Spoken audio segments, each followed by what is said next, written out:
Today's social media segment is brought to you by South Louisiana Bank. It's better when we bank together. Waits and Downer, attorneys at law. Terrebonne Ford, built Ford tough.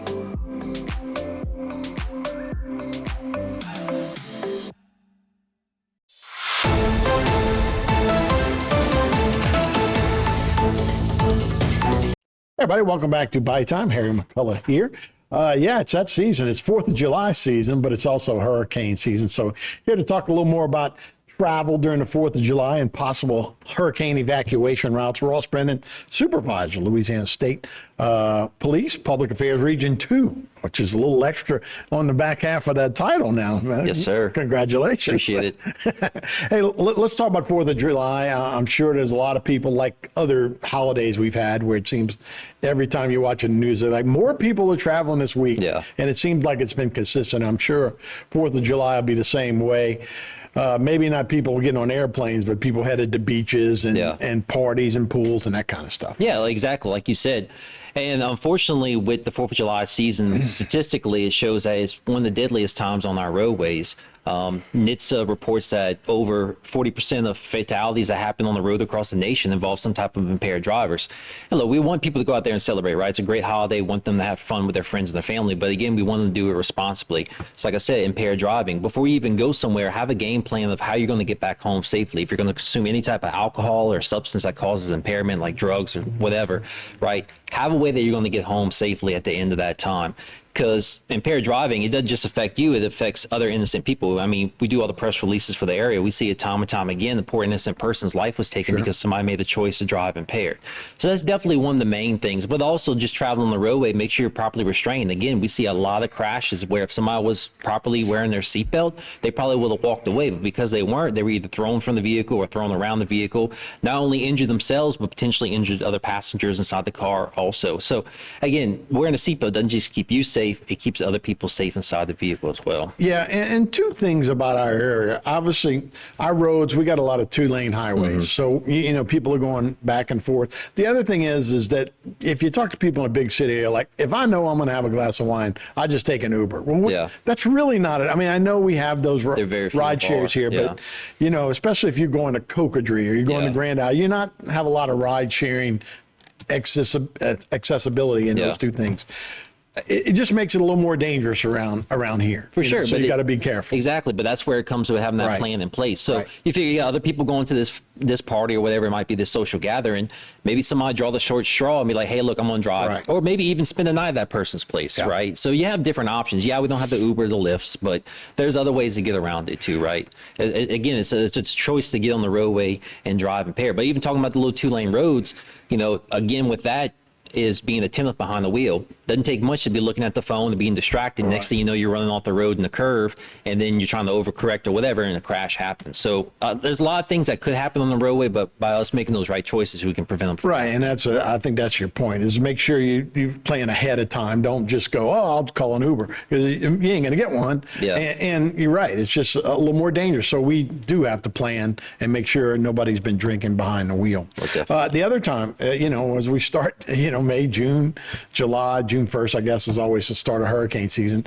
We got a monster out there in the Gulf. I mean, in the Caribbean right now. Hopefully it doesn't get in the Gulf, and if it does, it's going to, you know, be minimized. But yeah, take a look at this, Ross. And it got up to Cat 5. It looks like it's going to hit Jamaica at a Cat 4. We're looking at Friday, maybe going across the peninsula there, you know, in Mexico, and then the Yucatan. I was going to say Cancun Peninsula, but yes, the Yucatan Peninsula.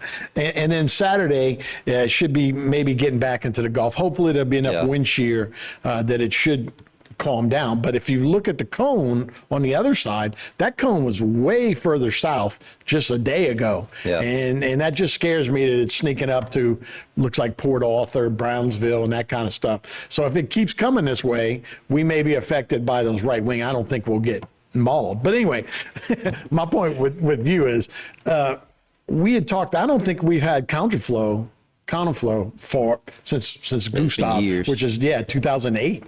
And so what do you think as we make preparations for evacuations, sites and all that? Yeah. Where are you guys at with all of that? So, I mean, this time of the year, they're saying it's going to be an active season. The main thing is have a plan in place now. So when it comes to contraflow, there's a whole lot of preparedness that goes into it, because not only does the state have to set it up like Louisiana to get the people out, the receiving states like Mississippi or even Texas, they have to be set up also to be able to receive the people coming in, dropping on both sides of the roadway. So there's a lot of planning that goes on. So sometimes, time frame and stuff, it might not allow for it. But don't rely on that. You want to have a plan in place. Kind of, if this happens, this is what I'm going to do. So if the storm comes this way, this is where I'm going to go, or if it goes wherever. So have those pre-planned locations where you can go, whether it's a hotel or a relative's house or whatever it might be. But also, if you're going to be traveling on the roadway, evacuating, make sure, especially now is a good time, make sure your car's in running condition, right? Trailers. Yeah. Make sure tires are good, belts are good, fluids are good. You might come into a situation where there's traffic, so maybe having some snacks inside the vehicle, some bottles of water just on hand. That way you have some provisions in case you are stuck in traffic for a while. And again, just making those plans. There's some resources out there that you can come up with, not only for driving on the road, but also setting up your house too. So this is getagameplan.org. The state puts this out. And so a lot of great information there's there for you to be able to not only prepare your house and get things in order, but also if you're having to evacuate.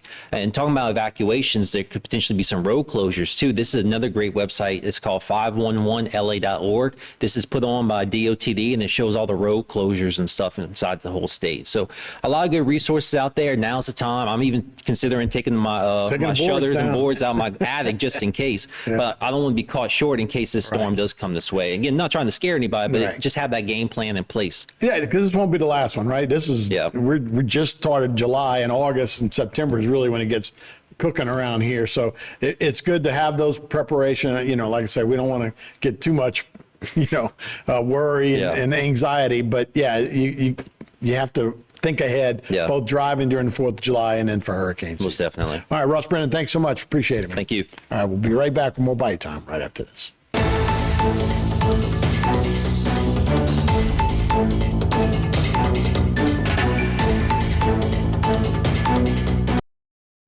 Structural heart disease refers to a defect in the heart's valves, walls, or chambers that keeps the heart from pumping blood properly. Valve or structural heart problems may be present at birth or develop over time. Your risk increases if you have high blood pressure, plaque buildup, history of heart attack, take certain medications, or have certain heart infections. The Structural Heart Program at CIS and Terrebonne General provides innovative solutions and devices with the latest technology to bring the best possible outcomes for patients. Learn more at cardio.com.